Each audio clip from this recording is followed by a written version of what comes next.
네, 오늘 예배에 오신 모든 분들께 하나님의 은혜와 또 축복이 함께 하시기를 소망합니다.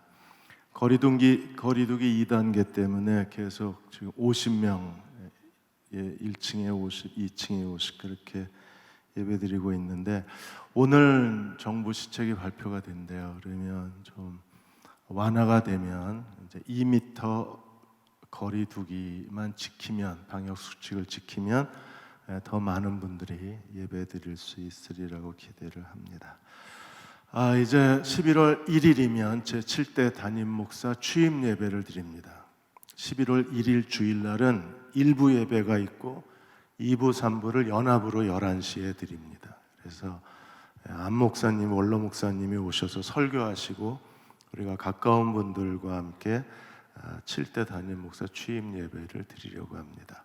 10월 한 달 동안 하나님이 대흥침례교회를 온전히 회복하실 수 있도록 그렇게 기도로 함께 해주시기를 바랍니다. 제가 대흥교회에 와서 부목사님들을 한 분씩 매년 차례대로 개척시키겠다고 약속을 드렸어요. 하나님이 그 약속을 이루어 주셔서 이번에 5번째 이성배 목사님이 더 나은 교회 개척하시게 됐습니다. 오늘부터 1시에 선교센터 3층에서 기도회가 시작이 됩니다. 사랑하는 마음으로 오셔서 중보 기도해 주시고 또 개척의 물질로 동참을 해 주시고 가장 좋은 선물은 같이 개척 나가시는 거예요. 그래서 1년, 2년, 3년 아니면 평생 이성배 목사님과 함께 개척 동역자가 되셔서 더 나은 교회가 하나님 나라를 위하여 귀하게 쓰임받도록 헌신해 주시기를 부탁을 드립니다.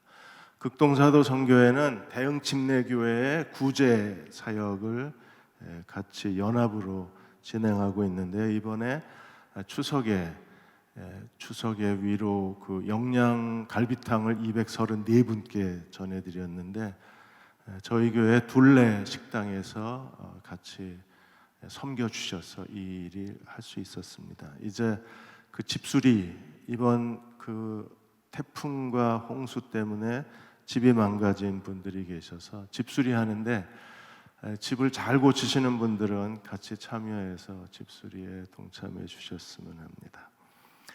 이 시간 갑자기 하나님의 부르심을 받으셨습니다.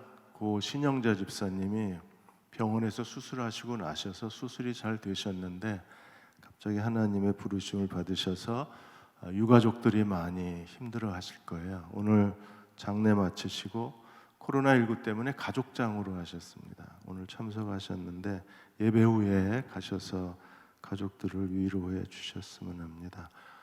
2층에 계시다고 들었는데 어디 계시나요? 저희가 잠깐 일어서 주시면 위로 인사드리겠습니다. 네, 저쪽에 앉아 계시네요. 우리 박수로 위로하시고 예배 후에 찾아가셔서 마음으로 위로해 주시기를 부탁을 드립니다. 많이 놀라셨을 텐데 그래도 하나님 나라에서 다시 만날 소망을 가지시고 위로받으셨으면 합니다. 우리 김진수 집사님 또 자녀분들 같이 위로해 주시기 부탁드립니다. 이 시간 우리 옆에 계신 분, 뒤에 계신 분 같이 인사 나누겠습니다. 주님의 위로가 함께 하시기 바랍니다. 주님과 동행하시기 바랍니다. 인사 같이 나누겠습니다.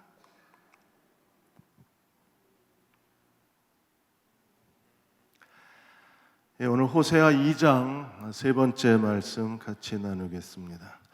지난 금요일이 한글날 574돌이었습니다.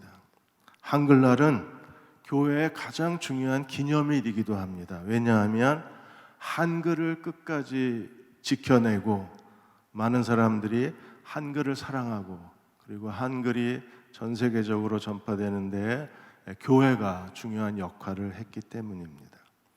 일본이 한국을 병합한 이후에 1937년도에 민족 문화 말살 정책이라는 걸 폈어요. 이 민족 문화 말살 정책은 한국인에게 한글을 사용하지 못하게 만들겠다는 정책입니다. 그런데도 이러한 일제의 이 문화 말살 정책에도 불구하고 한글이 한국인에게 사용이 되고 그리고 가장 우수한 글자임을 드러낼 수 있었던 것은 교회가 선교사가 한국에 들어왔을 때 한글 번역 성경을 갖고 들어왔어요. 교회에서 한글 성경을 사용했어요. 설교를 일본어로 한 게 아니라 한국어로 설교를 했습니다. 장로회 신학대학의 이치만 교수는 일제시대에 한글을 지키는 것이 신앙을 지키는 것과 같았다 그랬어요. 그래서 한글날은 한국교회에 아주 중요한 날입니다. 한국교회는 이러한 어려운 시대적 어려움에도 불구하고 하나님께 충성의 자리에 서 있고 국가와 교회를 위해서 그들은 끊임없이 헌신을 했습니다. 오늘 한국교회는 우리들에게 너무나 부담스럽게 됐어요. 교회를 걱정하는 분들이 많이 계시고 교회가 회복되어져야 된다고 말하는 분들이 있습니다. 하나님은 반드시 한국교회를 다시 회복시켜 주실 것을 믿습니다. 왜냐하면 하나님이 이스라엘, 하나님을 떠난 이스라엘을 하나님께서 광야를 지난 후에 반드시 광야를 지나가야 돼요. 개인도 교회도 국가도 시대도 광야를 지나가지 않으면 하나님 앞에 설 수가 없습니다.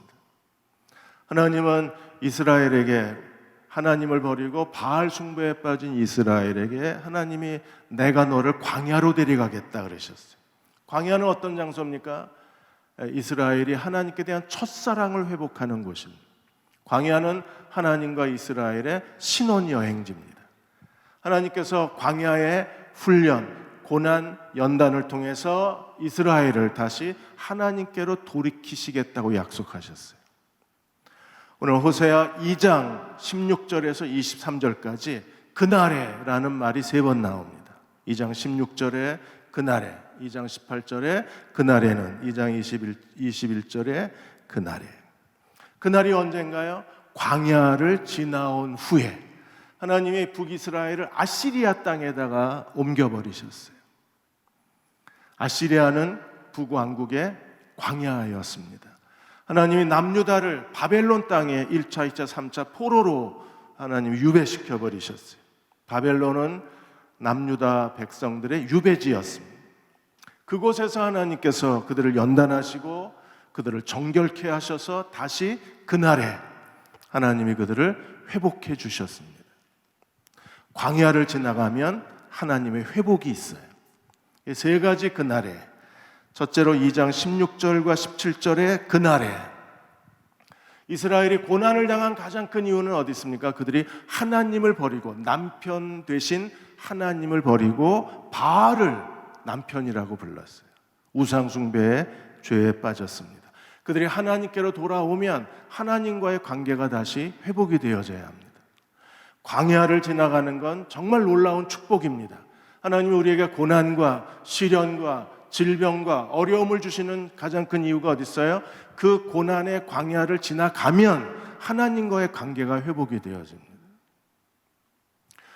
그 고난의 광야를 지나가고 난 뒤에 이스라엘에 어떤 변화가 생겼어요? 2장 16절에 하나님이 놀라운 말씀을 하셨습니다. 2장 16절에 여호와께서 이르시되 그날에 광야 고난의 그 땅을 지나간 후에 그 고통의 시간을 지난 후에 그날에 내가 나를 내 남편이라 일컫고 이스라엘이 비로소 하나님을 향하여 하나님은 내 남편이십니다 라고 부르게 될 거라는 거예요. 여호와가 내 남편이다.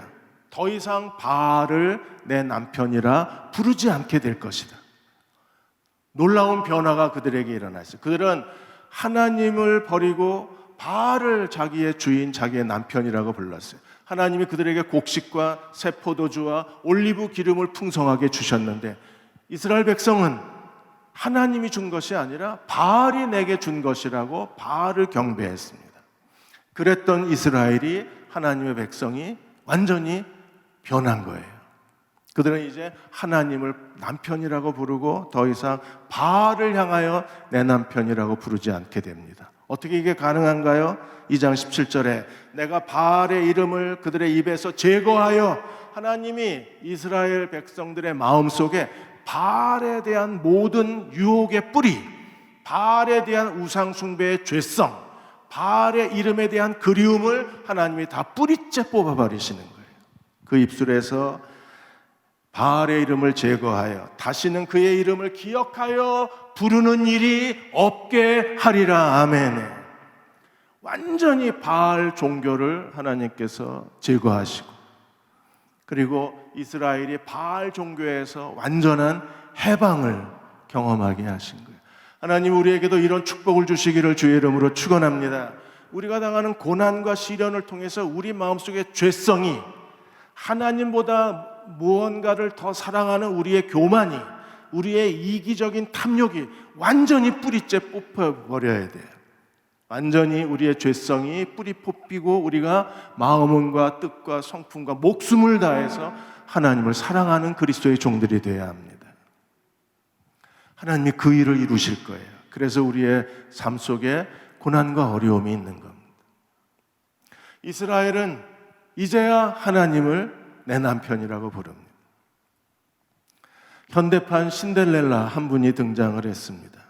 러시아 빈민가 출신이었고 세계적인 슈퍼모델을 하다가 이번에 나탈리아라는 이 슈퍼모델이 프랑스 루이비통 그 재단의 루이비통 그룹의 후계자와 결혼을 해서 루이비통의 며느리가 됐어요. 그래서 언론이 이 나탈리아를 현대판 신데렐라로 불렀습니다. 가난한 러시아 빈민가에서 태어나서 아버지가 가출해버리고 어머니가 길거리에서 과일 가게 하면서 자녀들을 키웠는데, 이 나탈리아가 15살에 그 모델 에이전시의 눈에 띄어서 모델의 길을 걸어가면서 이번에 루이비통 가문의 며느리가 된 거예요.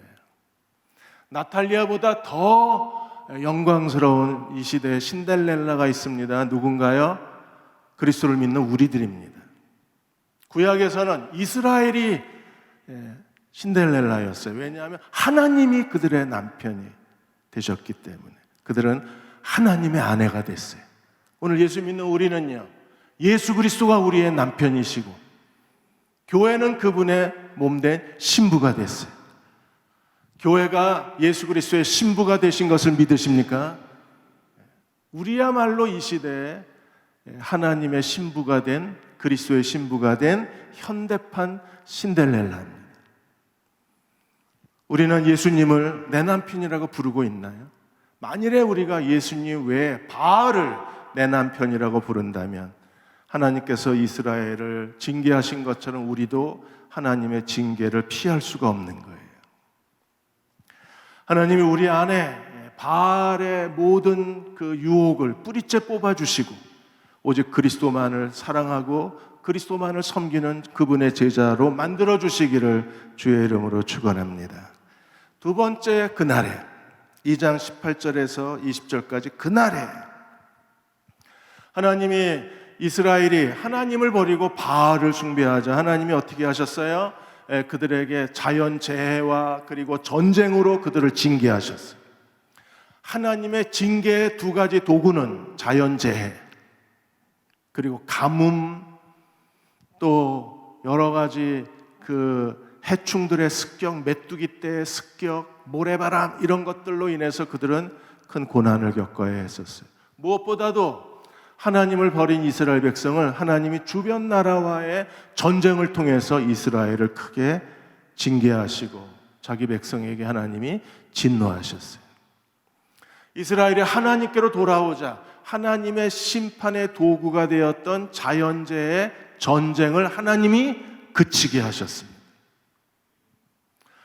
오늘 하나님께서 우리를 연단하실 때 우리 매 교회 시대나 교회나 우리 각 사람에게도 하나님의 심판의 도구가 있어요.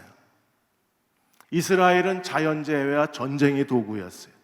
우리는 무엇이 우리의 도구일까요? 저 같은 경우에는 하나님이 처음 저를 연단하실 때 육체적 질병이 저의 도구였어요.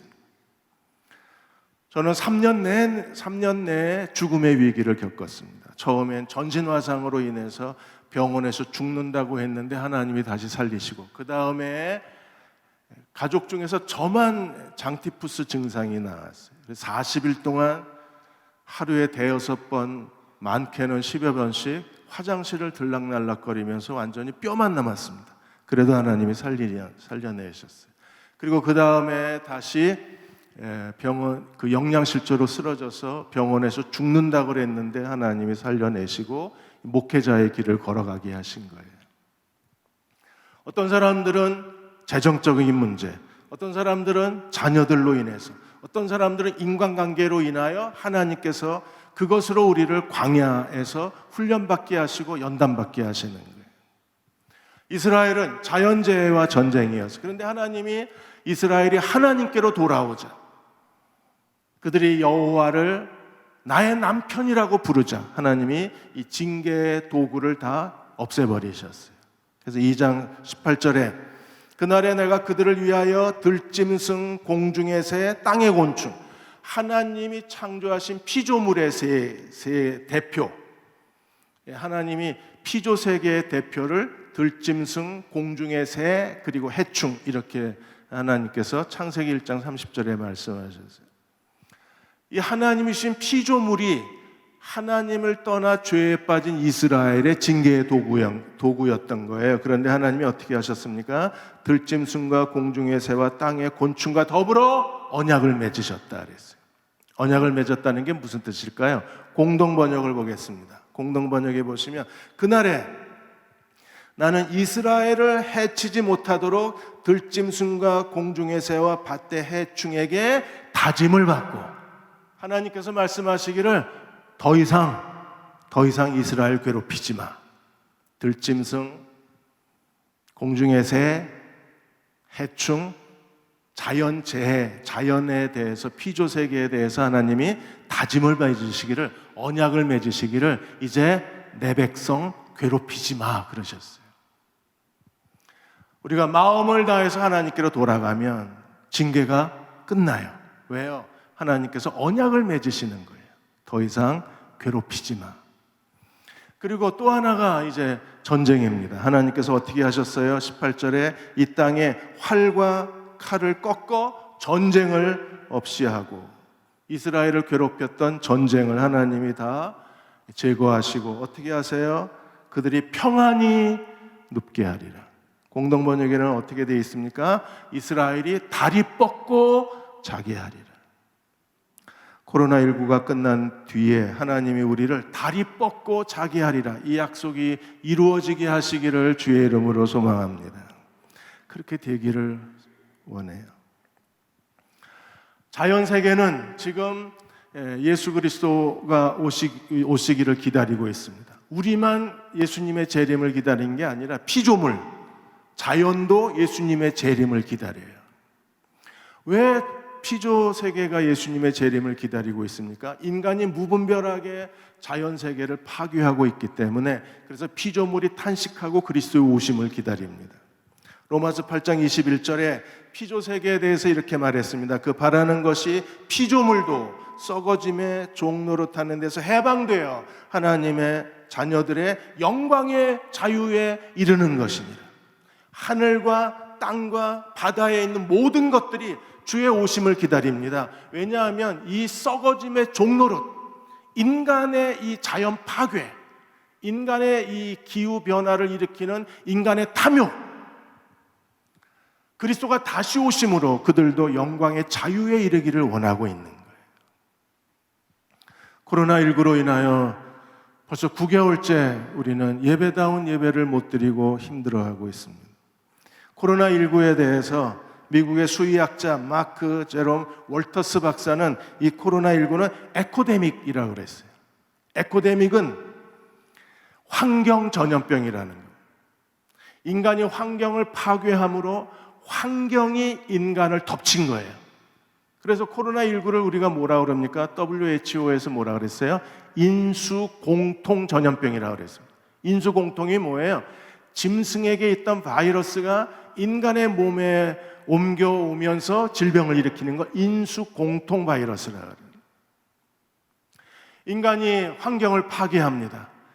그래서 그 자연 피조물에 인간의 삶이 노출이 되는 거예요. 이번에 코로나19는 중국의 박쥐가 매개체가 되어서 박쥐에 있던 바이러스가 인간 몸에 들어와서 이런 엄청난 전 세계적인 피해를 일으키는 거예요. 지난 80년 동안에 인간에게 일으켰던 모든 전염병의 75%가 인수 공통 바이러스입니다. 그것은요, 에코데믹, 환경 전염병인 거예요. 인간이 환경을 파괴하자 환경이 인간에게 복수를 하는 것. 영국의 왕실 통계 학회에서 매년 숫자를 발표합니다. 영국의 왕실 통계 학회가 올해 1월에 발표한 숫자가 840만입니다. 2010년에서 2019년 지난 10년 동안에 인류의 생존을 위협한 가장 두려운 숫자 하나를 선정했는데 그게 840만. 840만이 무슨 뜻이에요? 지난 10년 동안에 지구의 허파라고 불리워지는 남미의 아마존의 숲을 불태우고 다 그 나무를 벌벅해내어서 축구장 840만 개 넓이의 숲이 사라진 거예요. 축구장 840만 개가 10년 동안 없어진 겁니다. 이렇게 인간이 무분별하게 자연 생태계를 파괴하자 그 자연의 보복이 지금 환경 전염병이라는 그런 바이러스로 인류를 위협하고 있는 거예요. 그래서 자연 세계도 그리스도의 오심을 기다립니다. 하나님께서 들짐승, 공중의 새, 그리고 해충들에게 언약을 맺으셨어요. 다짐을 하셨습니다. 괴롭히지 말라고. 그런데 지금 인류는 환경 전염병으로 크게 괴롭힘을 당하고 있어요. 코로나19가 우리를 괴롭히고 있는 겁니다. 언제 이 괴로움이 끝날까요? 그리스도가 다시 오셔야 끝납니다. 예수님은 이 땅에 칼과 활을 다 부러뜨리시고 전쟁을 멈추신 분이십니다. 그리스도가 오셔서 전쟁이 없는 평화 시대를 약속해 주셨어요. 그러나 아직도 인류는 전 세계에서 코로나19로 인하여 전쟁이 멈추긴 했지만 전 세계의 26개 나라에서 전쟁, 분쟁, 테러로 수천 명, 수만 명의 사람들이 죽임을 당하고 있습니다. 그러나 예수님이 오신 목적은 뭐예요? 전쟁을 그치고 평화의 시대를 이루시는 게 주님이 오신 목적입니다. 스가랴 9장 9절 10절에서 예수님이 오신 목적을 이렇게 설명했습니다. 시온에 따라 크게 기뻐할지어다, 예루살렘에 따라 즐거이 부를지어다. 보라, 내 왕이 내게 임하시나니. 우리의 왕이 누구세요? 예수님이십니다. 믿으십니까? 내 왕이 내게 임하나니. 리무진 타고 오시는 게 아니라 그 경호원을 대동하시고 방탄차를 타고 오시는 게 아니라 예수님이 어떻게 하셨어요? 공의로 오시고 구원을 베푸시고 겸손하셔서 나귀를 타고 오셨어요. 이게 종려주일입니다. 나귀도 그냥 나귀가 아니라 특별히 수입한 나귀가 아니고 어떤 나귀를 타고 오셨어요? 나귀 새끼를 타고 오셨어요. 왜요? 겸손하셔서. 주님이 오신 목적이 무엇입니까? 10절에 내가 에브라임의 병거와 예루살렘의 말을 끊어버리겠고 전쟁하는 활도 부러뜨리리라. 내가 이방인들에게 화평을 전할 것이요 그의 통치는 바다에서 바다, 유브라당에서 땅끝까지. 그리스도가 통치하시는 나라는 어떤 나라예요? 평화의 통치입니다. 칼과 활, 전쟁 무기, 모든 비행기, 탱크, 원자폭탄 주님이 다 제거하시고 이 땅에 진정한 평화를 이루시겠다고 하셨어요. 그러나 아직도 우리가 사는 이 시대에 평화는 없습니다. 언제 이 평화가 이루어져요? 그리스도가 다시 오심으로 이 평화가 실현될 것입니다. 그러나 예수님은, 하나님께서는 하나님께로 돌아온 이스라엘 백성들, 그들이 아시리아의 포로로 끌려가서 그들이 호남 민족이 되고 바벨론의 1차, 2차, 3차 유배당한 그 땅에서 다시 돌아오게 될 때 하나님은 약속하셨어요. 더 이상 자연재해가 없을 거다. 그리고 전쟁은 없을 거다. 왜? 하나님께로 돌아오자 하나님의 심판이 멈춘 거예요. 더 이상 이스라엘의 징계는 없습니다.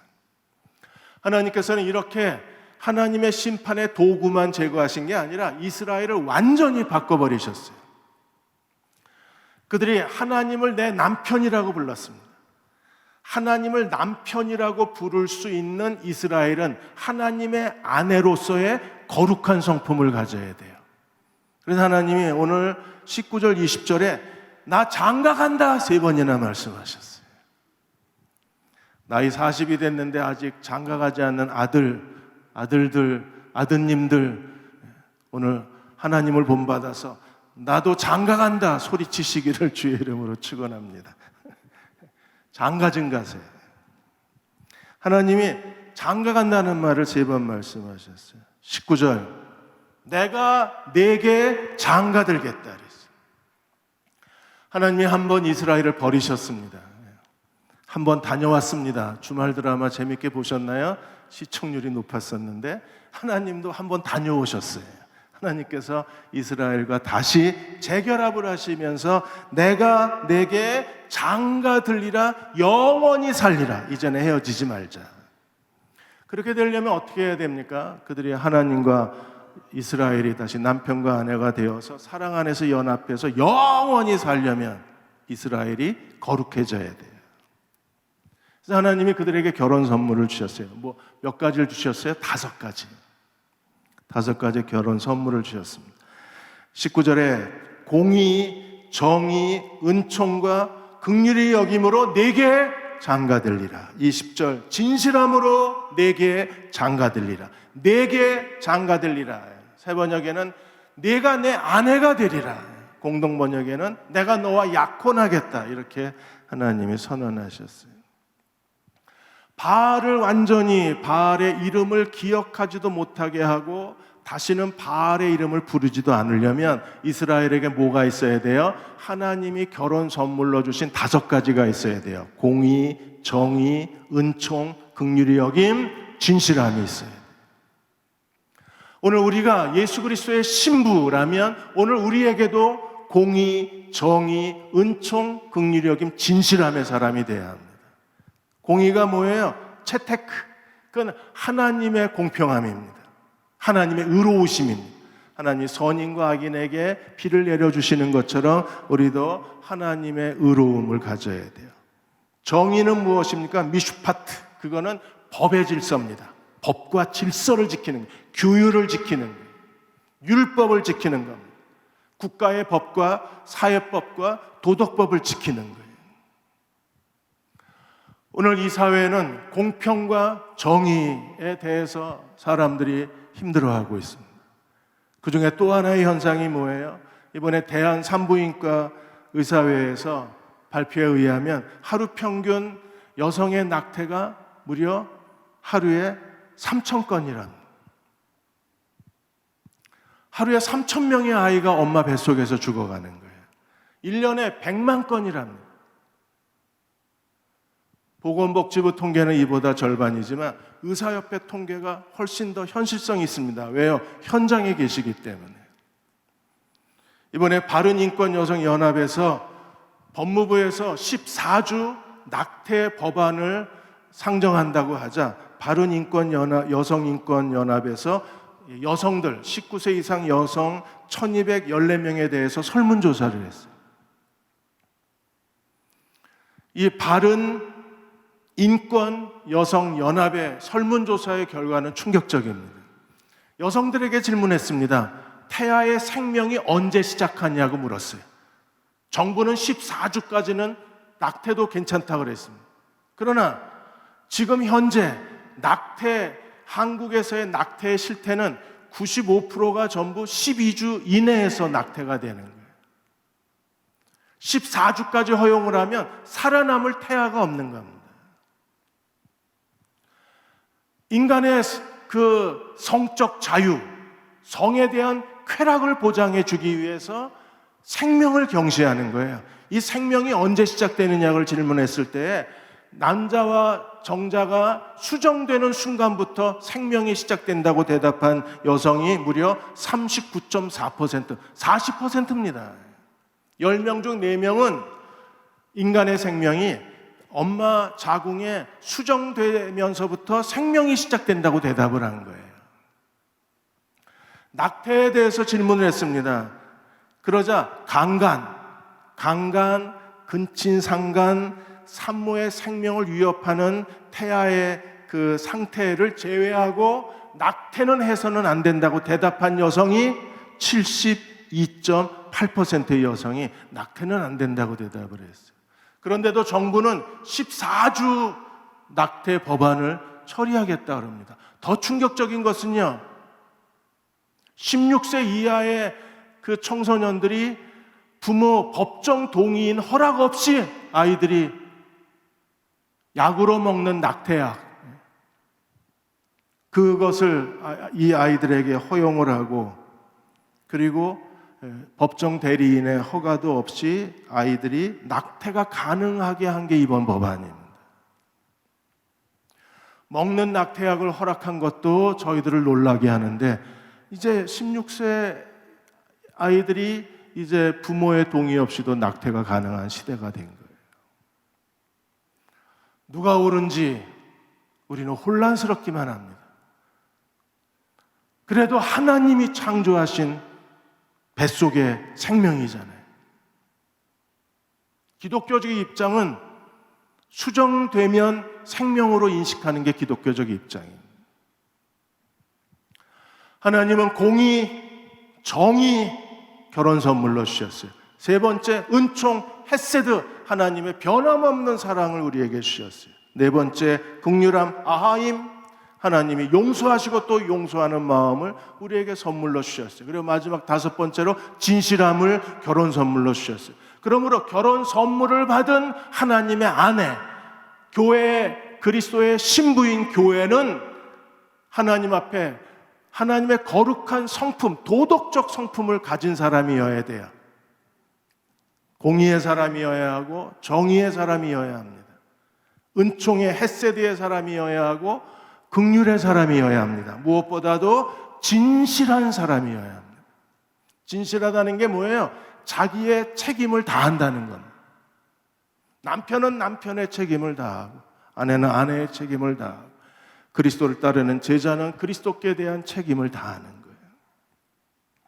팀켈러 목사님이 정의란 무엇인가라는 책을 쓰셨습니다. 이 책에서 은혜와 정의의 관계에 대해서 설명하셨어요.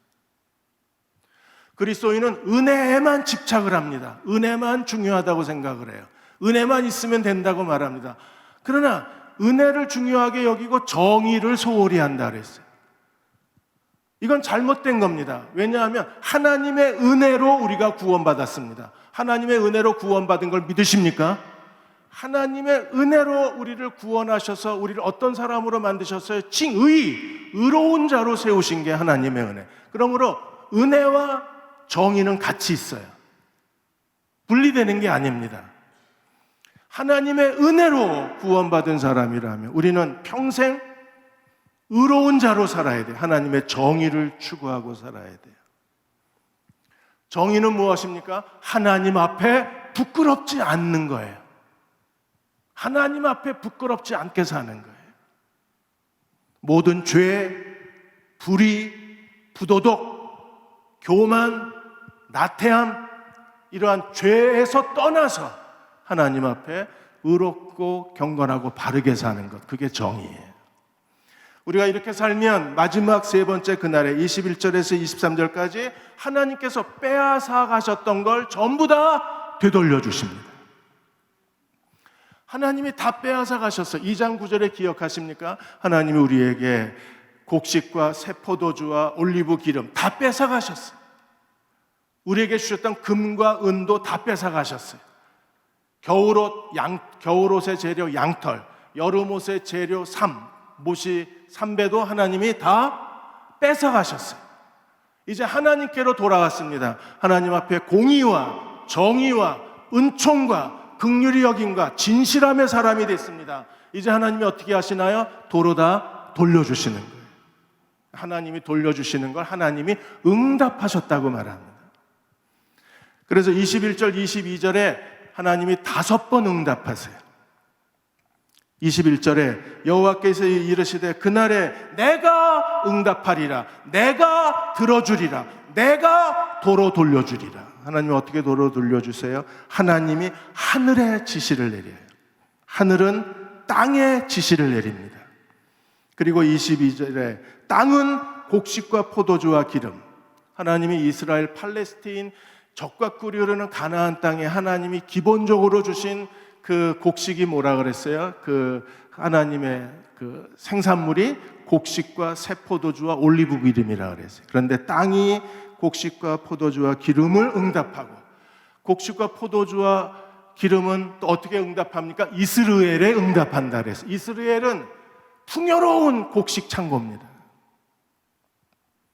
하나님이 풍요로운 이스라엘 광야를 하나님께서 그들의 죄로 말미암아 우상 숭배로 저주하셔서 이스라엘이 심판의 장소가 됐어요. 그런데 이제 하나님이 다시 응답하시는 거예요.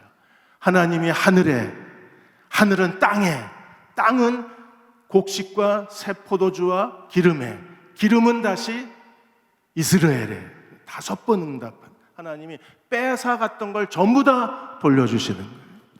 하나님은 우리를 훈련하시기 위해서 일시적으로 우리의 건강을 뺏어가실 수 있어요. 경제적인 그런 안정감을 뺏어가실 수 있어요. 또 말 잘 듣던 자녀들이 한순간 부모에게 근심거리가 될 수도 있어요. 그러나 하나님의 징계가 끝나고 우리가 정신 차리고 깨닫고 하나님의 은혜의 자리로 돌아오면 하나님은 어떻게 하십니까?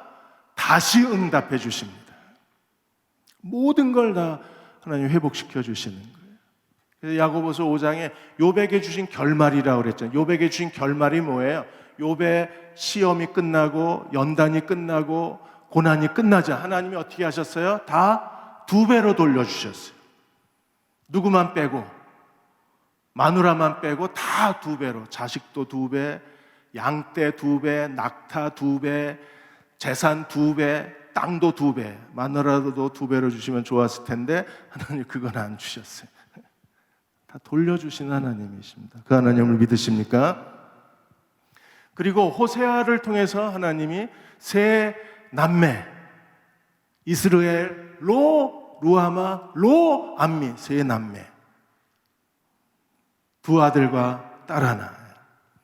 하나님이 이스라엘을 심판하신 거잖아요. 이스라엘, 하나님께서 그들을 황폐한 땅으로 만드실 거예요. 황폐한 땅에 심으실 겁니다.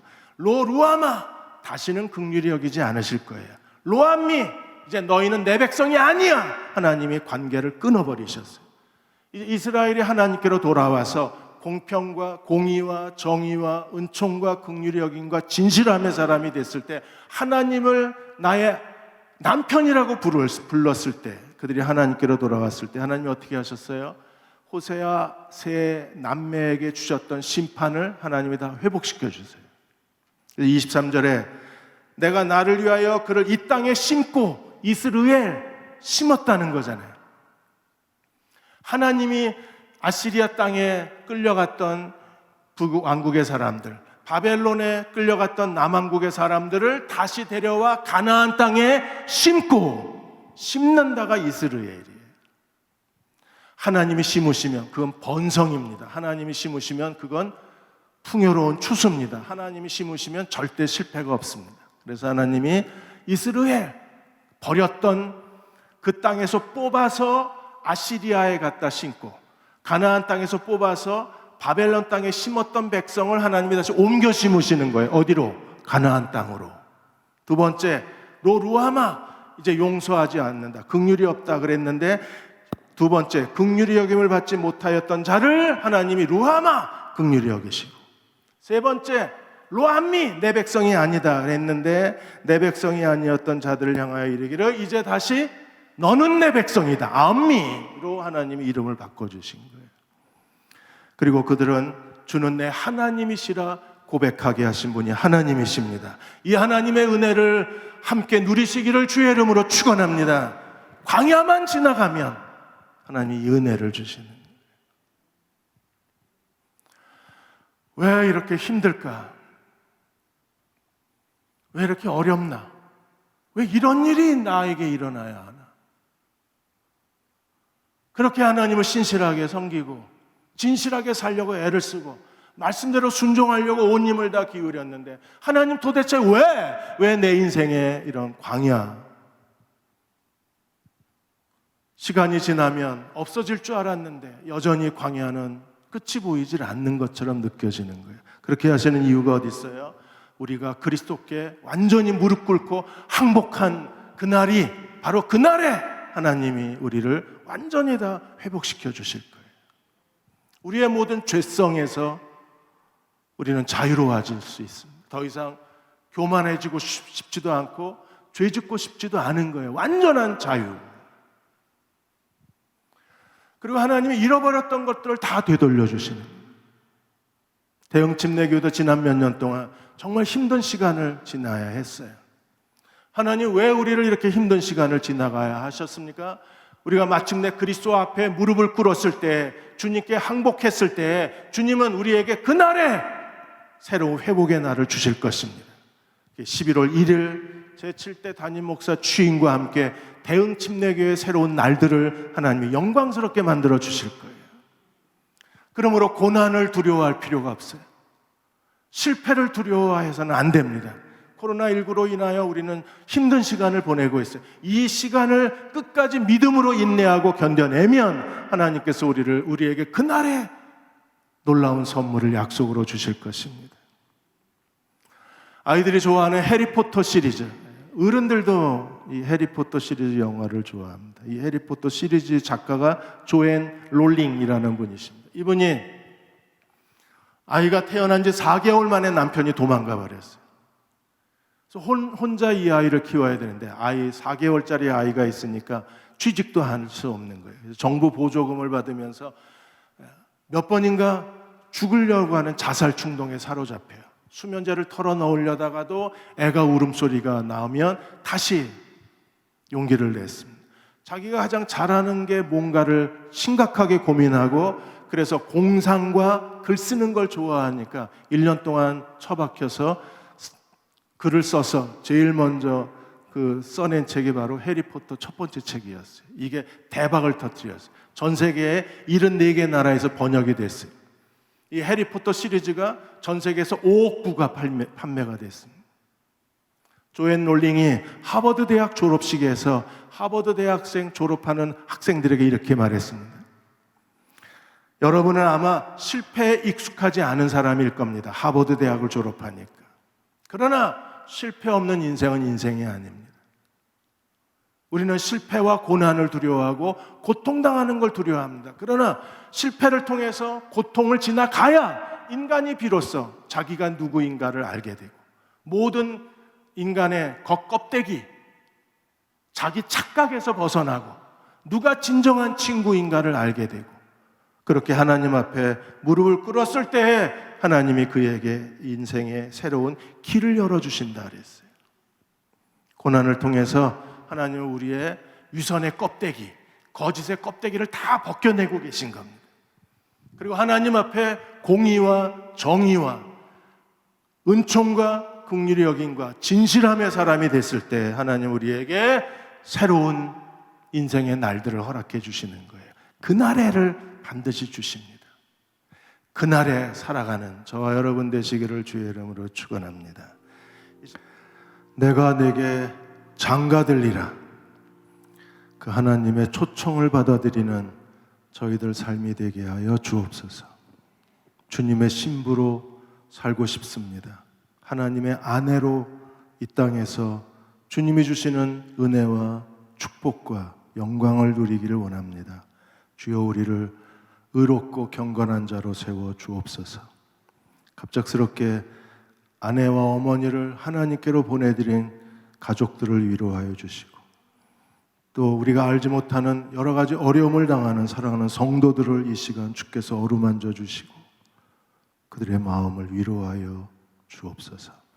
지금 우리를 죄에서 구원하신 우리 주 예수 그리스도의 은혜와 하나님 아버지의 극크신 사랑하심과 성령의 위로하고 도우신 은혜가 오늘 주일 예배드리고 돌아가는 모든 교우와 가정과 자녀들, 이 땅의 모든 교회와 청년들, 이 민족 위에 지금부터 영원히 함께 하시기를 간절히 축원하옵나이다. 아멘.